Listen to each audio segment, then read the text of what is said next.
जय माता रानी दोस्तों, आप सभी का बहुत बहुत स्वागत है आपके अपने चैनल राधा कृष्ण ऑफिशियल में। उम्मीद करती हूँ आप लोग बहुत अच्छे होंगे। तो ये बताने के लिए कमेंट बॉक्स में जय माता दी जरूर लिखिएगा। तो चलिए दोस्तों, आज हम इस वीडियो में कार्तिक मास के दूसरे अध्याय की कथा सुनेंगे। तो जैसे कि आप लोगों ने पहले अध्याय में सुना था कि कैसे सत्यभामा ने अपने पूर्व जन्म के बारे में पूछा था श्री कृष्ण से कि वो कौन थी, उनका स्वभाव कैसा था, उनका जन्मदाता कौन थे और उनका जन्म मृत्युक लोक में क्यों हुआ और किन पुण्य और व्रत के कर्मों से वो श्री हरि विष्णु की पत्नी बनी, और कैसे देव शर्मा ब्राह्मण और चंद्र नामक शिष्य का हत्या कर दी राक्षस ने। तो अब चलिए इसके आगे की कथा हम दूसरे अध्याय में सुनते हैं। तो भगवान श्री कृष्ण आगे बोले कि हे प्रिय, जब गुणवंती को राक्षस द्वारा अपने पति एवं पिता के मारे जाने का समाचार मिला तो वह विलाप करने लगी कि हाँ नाथ, हाँ पिताजी, मुझको त्याग करके तुम कहाँ चले गए। मैं अकेली स्त्री तुम्हारे बिना अब क्या करूं। अब मेरे भोजन वस्त्र आदि की व्यवस्था कौन करेगा। घर में प्रेम पूर्वक मेरा पालन पोषण कौन करेगा। मैं कुछ भी नहीं कर सकती। मुझ विधवा की कौन रक्षा करेगा। मैं कहाँ जाऊं, मेरे पास तो अब कोई ठिकाना भी नहीं रहा। इस प्रकार विलाप करते हुए गुणवंती चक्कर खा करके धरती पर गिर पड़ी और बेहोश हो गई। बहुत देर बाद जब उसे होश आया तो वह पहले की ही भांति करुण विलाप करते हुए शोक सागर में डूब गई।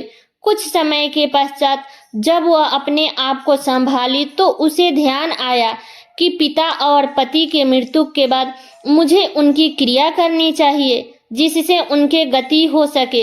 इसलिए उसने अपने घर का सारा सामान बेच दिया और उससे प्राप्त धन से उसने अपने पिता एवं पति का श्राद्ध आदि कर्म किया। तब वह तत्पश्चात उसी नगर में रहते हुए 8 पहर भगवान विष्णु की भक्ति करने लगी।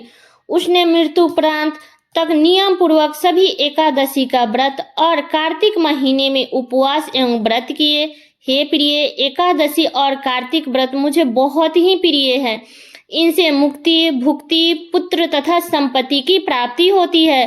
कार्तिक मास में जब तुला राशि पर सूर्य आता है तब ब्रह्म मुहूर्त में उठ करके स्नान करने एवं व्रत उपवास करने वाले मनुष्य मुझे बहुत प्रिय है, क्योंकि यदि उन्होंने पाप भी किए हैं तो भी स्नान एवं व्रत के प्रभाव से उन्हें मोक्ष की प्राप्ति हो जाती है। कार्तिक मास में स्नान, जागरण, दीपदान तथा तुलसी के पौधे की रक्षा करने वाले मनुष्य साक्षात भगवान विष्णु के समान है।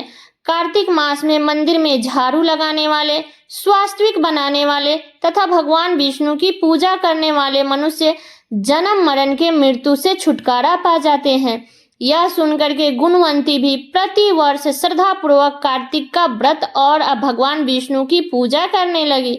हे प्रिय, एक बार उसे बुखार हो गया और वह बहुत ही कमजोर हो गई। फिर भी वो किसी प्रकार गंगा स्नान करने चली गई। गंगा तक तो वो पहुंच गई, परंतु शीत के कारण वो बुरी तरह से कांप रही थी। इस कारण वो शिथिला गई। तब मेरे भगवान विष्णु दूत उसे मेरे धाम ले आए। तत्पश्चात ब्राह्मण आदि देवताओं के प्रार्थना पर जब मैंने श्री कृष्ण का अवतार लिया तो मेरे गोपियां भी मेरे साथ पृथ्वी पर आए। जो इस समय यादव है, तुम्हारे पिता पूर्व जन्म में देव शर्मा थे तो इस समय सत्राजित है।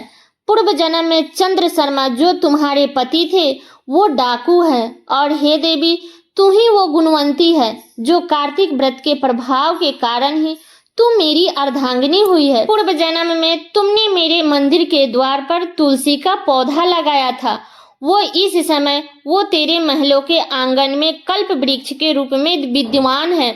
उस जन्म में जो तुमने दीप दान किया था उसी के कारण तुम्हारी देह इतनी सुंदर है और तुम्हारे घर में साक्षात लक्ष्मी का वास है, क्योंकि तुमने पूर्व जन्म में अपने सभी व्रतों का फल पति स्वरूप भगवान श्री विष्णु को अर्पित किया था।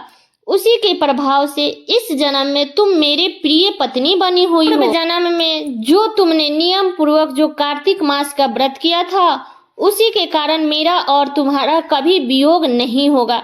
इस प्रकार कार्तिक मास में व्रत आदि करने वाले मनुष्य मुझे तुम्हारे समान ही प्रिय है। दूसरे जप, तप, यज्ञ, दान आदि करने से प्राप्त फल कार्तिक मास में किए गए व्रत के फल से बहुत थोड़ा होता है। अर्थात कार्तिक मास के व्रतों का 16वां भाग भी नहीं होता है।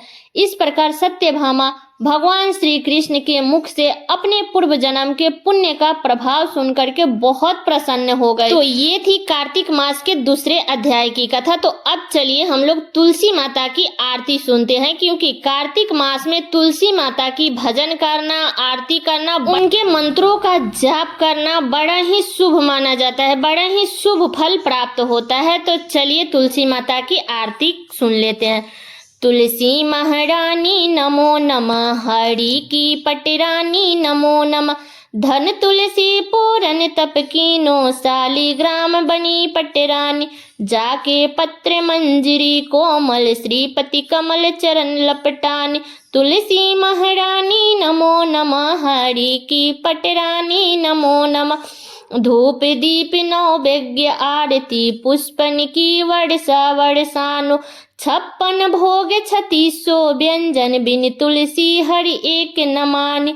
तुलसी महारानी नमो नमः, हरि की पटरानी नमो नमः। सभी सखी मैया तेरे यश गावे, भक्ति दान दीजे महारानी। तुलसी महारानी नमो नमः, हरि की पटरानी नमो नमः। तुलसी महारानी नमो नमः। तो सभी बोलिए श्री हरि विष्णु भगवान की जय, तुलसी मैया की जय। तो ये थी कार्तिक मास के दूसरे अध्याय की कथा और ये थी तुलसी माता की आरती। क्योंकि कार्तिक मास में तुलसी जी की कथा, कार्तिक मास की कथा सुनना बड़ा ही शुभ होता है।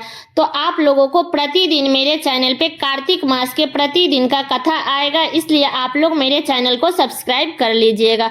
तो ये कथा मेरा यहीं तक का था। कैसा लगा ये कथा तो कमेंट बॉक्स में ज़रूर बताइएगा।